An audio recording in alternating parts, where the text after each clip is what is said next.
Hello guys, welcome back to HVAC Startup Technician, and we're going to talk about how to change our fan speed on a carrier unit.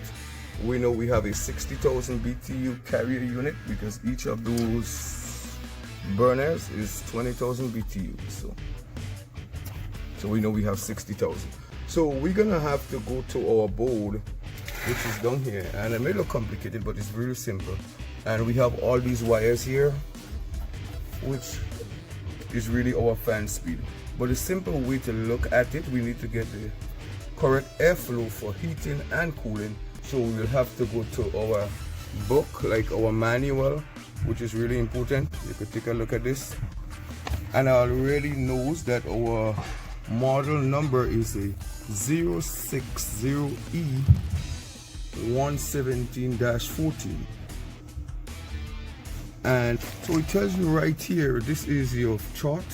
So I said of our 60,000 BTU, we will need approximately, according to here, 960.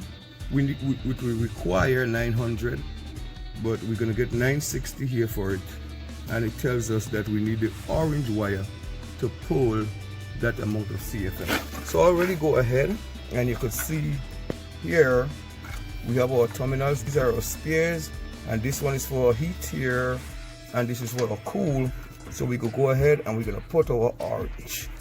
Okay, so for your cooling, you want to look at what you have outside. I have already gone outside and look, and it tells me that I have a 3-ton unit outside. So it's 400 once you're doing cooling per ton. So if you have a 3-ton, that's 400 times 3, and that's going to be 1200. So we need 1200. If you look in the book, you could actually match it up, and it tells you to get that 1200, you need your yellow wire. So you're going to come from the spare, you're going to pull this yellow wire here, and you're going to put it to cooling. Simple. You're going to put this to cooling. As I said before, we put our orange to heat, and these down here are our spare terminal. And that's how you change it. Just look at the book, look at your model number, and look at your BTUs and see how much BTUs you need. And if you said, a simple way is to look at this, and just remember, every of those burners is accounted for 20,000 BTUs.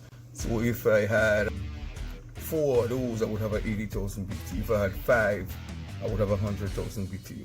So it's really, really simple to tell, and you look at the book with your model number, and then you figure out how much CFM that you actually need. There's a simple mathematics. I don't have to do the mathematics anymore. So what I would have done is I would have taken that 6, because that, and multiplied at 150. Okay, and that will give me exactly what I need. Okay, all right, so that's the way to look at it. But you can always look at your manual. You could get a lot of information just by looking at the manual.